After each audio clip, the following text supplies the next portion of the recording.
दोस्तों इंटरनेट हम सभी यूज़ करते हैं और आज के दौर में इंटरनेट के बगैर कोई भी काम करना एकदम मुश्किल हो गया है। घंटों का काम मिनटों में हो जाता है। बड़ी बड़ी कंपनियों के जो वर्क है, अगर थोड़ी देर भी इंटरनेट रुक गया या फिर बंद हो गया तो उनके काम या फिर उनके लाखों का नुकसान जो है हो जाता है।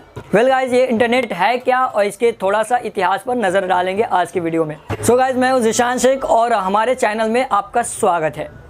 इंटरनेट जो है वो एक इंग्लिश का वर्ड है। ये इंग्लिश के ही दूसरे वर्ड इंटरनेट वर्क से लिया गया है। इंटरनेट बेसिकली दो वर्ड से मिलकर बना हुआ है। एक इंटरनेट, इंटर का मतलब होता है इंटरकनेक्टेड, नेट का मतलब नेटवर्क, इंटरकनेक्टेड नेटवर्क। अब ये जानते हैं ये जो इंटरनेट है ये क्या है। इंटरनेट बिलियंस ऑफ कंप्यूटर और नेटवर्क का एक जाल होता है जो कम्युनिकेट करने के लिए TCP/IP प्रोटोकॉल का यूज़ करते हैं। अब ये TCP/IP प्रोटोकॉल है क्या, हम आपको इसके ऊपर एक सेपरेट और ब्रॉड वीडियो बना देंगे, तो उसमें पूरा डिटेल आपको हम बताएंगे। इंटरनेट बेसिकली आप समझिए एक लैन के माध्यम से हम समझते हैं, local area network. Local area network होता है एक पर्टिकुलर चौल होता है, एक बिल्डिंग होती है, उसके अंडर में ही होता है। सपोज़ जैसे कि आप मान लीजिए आप 4th फ्लोर में एक बिल्डिंग पे और आपका दोस्त 2nd फ्लोर पे बैठा है। अगर आप लोगों को कम्युनिकेट करना है कंप्यूटर द्वारा, कोई डेटा ट्रांसफ़र करना है, तो उसके लिए आपको क्या करना पड़ेगा, उसके लिए आपको उस कंप्यूटर से कंप्यूटर में डेटा ट्रांसफ़र करने के लिए पर्टिकुलर एक वायर कनेक्शन देना पड़ेगा, तो ही आप डेटा ट्रांसफ़र कर सकते हैं। तो ऐसे ही बहुत सारी कंप्यूटर, बिल्डिंग में जितने भी कंप्यूटर्स हैं उनको वायर के ज़रिए आप कनेक्ट कर दीजिए तो डेटा जो है वो ट्रांसफ़र हो जाएगा। तो ये लोकल एरिया नेटवर्क होता है। ऐसे ही बहुत सारे लोकल एरिया नेटवर्क को मिलकर एक वाइड एरिया नेटवर्क बनता है जो इंटरनेट जिसे कहा जाता है। अब बात करते हैं हिस्ट्री ऑफ इंटरनेट की।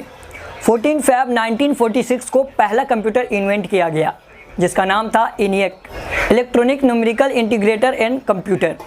इस कंप्यूटर के बाद बहुत से कंप्यूटर आए, बट ये सारे कंप्यूटर इंडिविजुअली काम करते थे। ये एक दूसरे से कम्युनिकेट नहीं कर सकते थे। एक दूसरे में अगर डेटा इनको ट्रांसफ़र करना होता था तो एक कंप्यूटर से डेटा को लेकर दूसरे कंप्यूटर में इन्हें डालना होता था।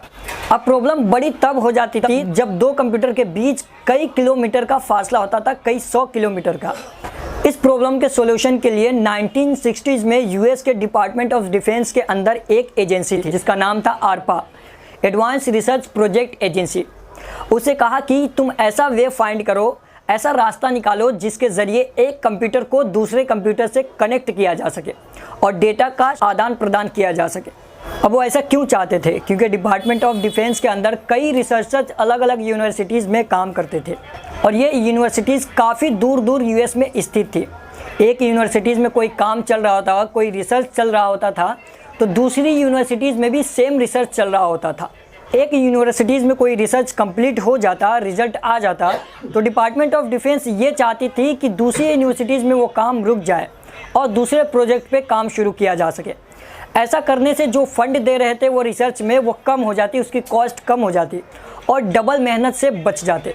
इसलिए डिपार्टमेंट ऑफ डिफेंस ये चाह रहा था कि ARPA कोई ऐसा रास्ता निकाले, कोई ऐसा वे फाइंड करे जिसके ज़रिए दो कंप्यूटर को आपस में जोड़ा जा सके और एक कंप्यूटर से दूसरे कंप्यूटर में डेटा ट्रांसफ़र किया जा सके, ताकि एक जगह कुछ फाइंडिंग होती है तो वो दूसरी जगह पता किया जा सके कि कहाँ तक काम पहुँचा और उसे स्टॉप किया जा सके। अब 1969 में ARPA ने 4 कंप्यूटर को एक दूसरे से कनेक्ट कर लिया। ऐसे ही धीरे धीरे ARPA ने बहुत सारे कंप्यूटर को एक दूसरे से कनेक्ट कर लिया और फाइनली 1972 में विंडसर्फ एंड बॉब कान द्वारा इंटरनेट का आविष्कार हो गया। तो दोस्तों, उम्मीद करता हूँ ये इन्फॉर्मेशन आपको अच्छी लगी होगी। ऐसे ही इन्फॉर्मेटिव वीडियो देखने के लिए आप हमारे चैनल को सब्सक्राइब कर लीजिए और साथ ही बेल आइकन भी प्रेस कर दीजिए ताकि फ्यूचर में हम जो भी वीडियो अपलोड करें वो सबसे पहले आप देख सकें।